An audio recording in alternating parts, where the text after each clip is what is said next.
I'm your host, Millar.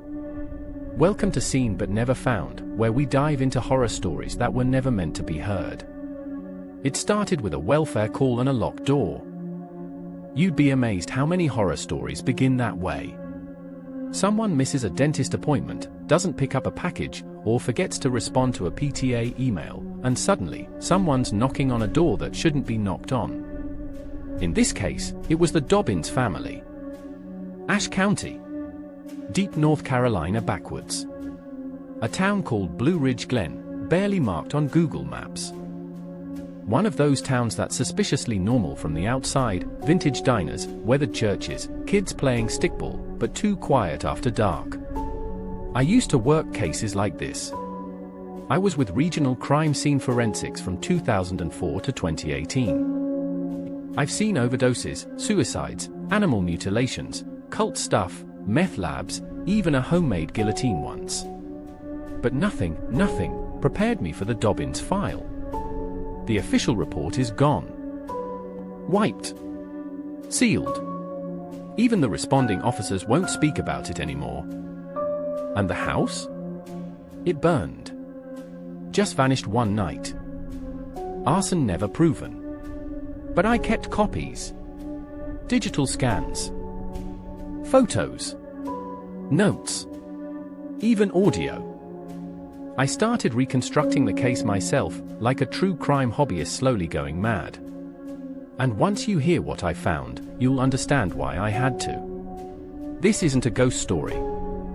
It's worse. It's real. On November 14, 2013, the principal at St. Agnes Homeschool Collective filed a report. The Dobbins children, Stephen, 11, Lila, 8, and Ruth, 5, hadn't logged in for 2 weeks. Emails went unanswered. Phone disconnected. Nobody saw the family in town. Sheriff Millar and Deputy Carter were sent to check it out. Their dashcam footage never made it into the report, but I have a copy. The timestamp says 5:12 p.m. The sun's almost down. The woods are pitch black. The Dobbins house sits like a silhouette, long porch, dusty windows, the kind of place that makes you instinctively lock your car. Carter walks up to the door. He knocks. No answer. He circles around and peers into the window. Then he radios something weird. Sheriff? There's food on the table. Still steaming. No one in sight. Chairs pulled out like they got up in a hurry. They try the door. Locked. Windows too. No lights on inside.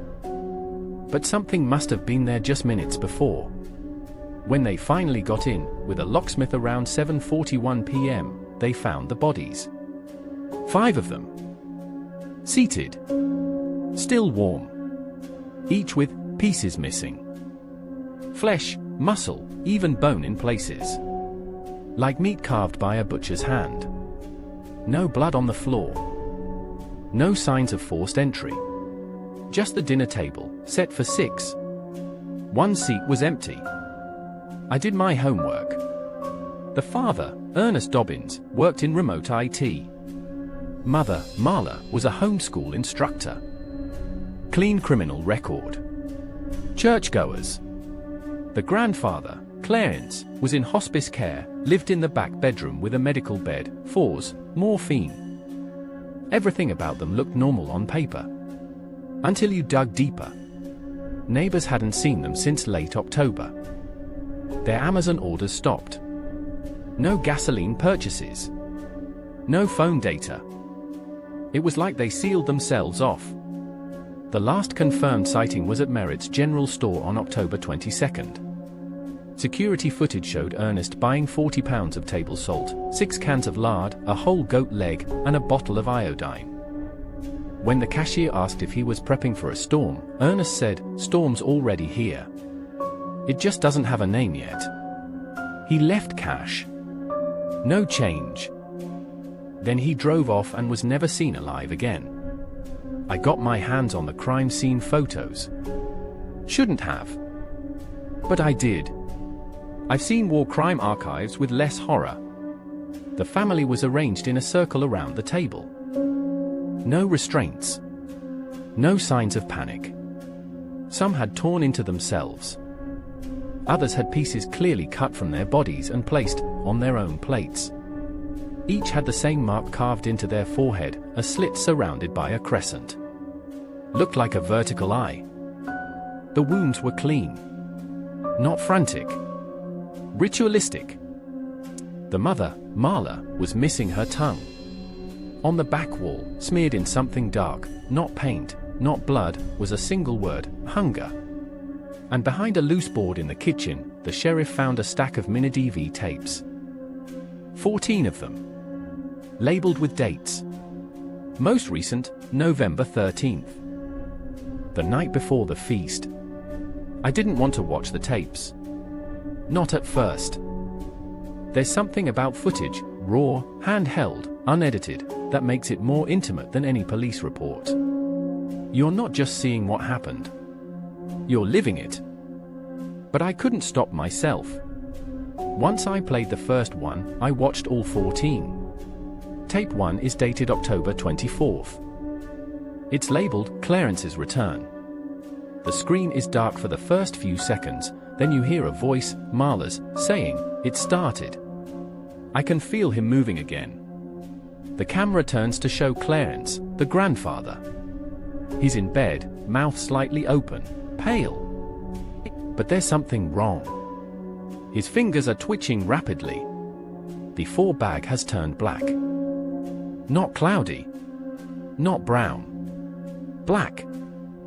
Then Ernest's voice, it's in his blood. The book said it would start like this. Tape 2 shows the children sitting in a circle on the floor, chanting. They've drawn the same crescent eye mark on their foreheads with charcoal. Stephen, the oldest, is reading from a red notebook with cracked leather binding. He calls it the Book of Hunger. We give to him, that he may return. We starve to feed him. We feed to awaken him. Tape 5 is almost entirely static. But right before the end, there's a frame, just a single flash, of the family standing outside, completely still.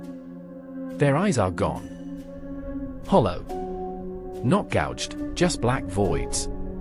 By tape 8, the house is in chaos. The windows are boarded.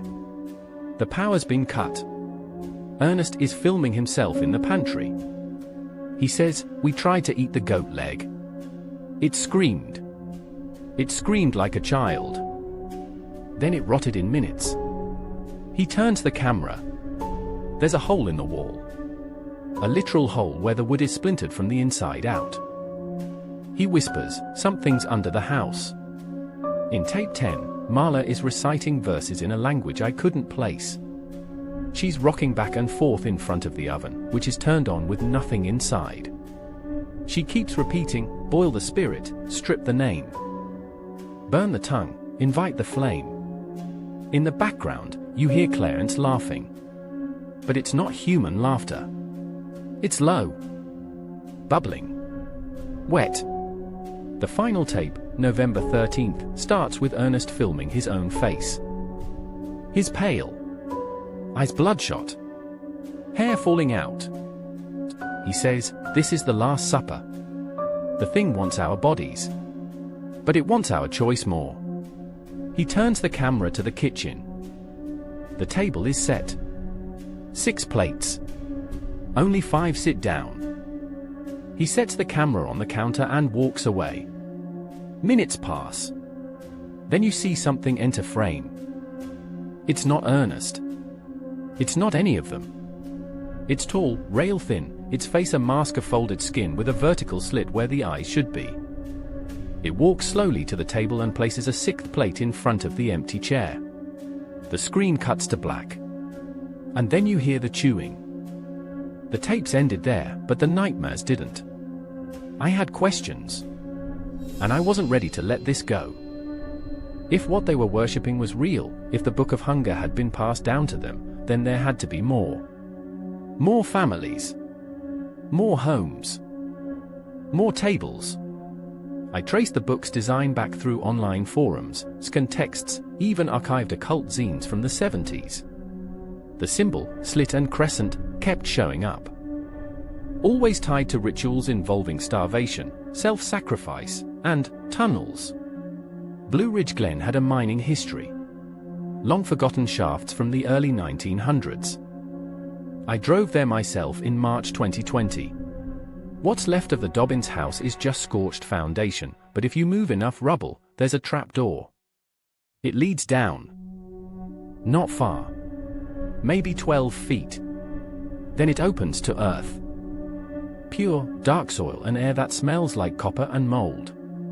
Something has burrowed deep, long after the mines closed. And there were bones. Not human, not animal. Something wrong. Warped. Too many teeth in too small a skull. And a table. Stone. Carved. With 6 perfect grooves worn into its surface. I got out. I never went back. But I've seen new postings. Other forums. Other symbols. Different towns. Always the same hunger. And now I know what they meant by the last line in that notebook. Once it feeds, it waits. Once it waits, it whispers. Once it whispers, you answer. The chewing never stopped. Not really. Some nights I hear it. Beneath the floorboards. In the walls. And I haven't eaten in days. But it's not just me anymore.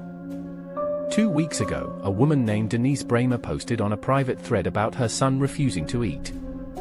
He said the floorboards told him he'd be full soon. 3 days later, she was found in the attic with her wrists chewed to the bone. Her son was missing. A carving in the drywall spelled one word, answered. Last weekend, I found the crescent eye mark scratched into the bark of a pine tree near my home. And on my porch, laid gently, like an offering, was a bone. Long human. Child-sized. I threw it away. I burned sage. Salted my doors. Blocked the chimney. But the hunger doesn't live outside. It lives underneath. I hear footsteps in the vents. Smacking lips under the floor. And when I dream, I see a table set for 6.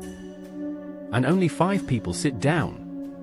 But I know the 6th seat is for me. Yesterday, my kitchen lights flickered. The fridge was warm, though I hadn't opened it.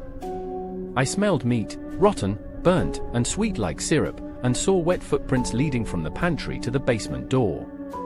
I don't have a basement. Tonight, I found my own handwriting in the margins of my notebook. Phrases I don't remember writing. Boil the spirit.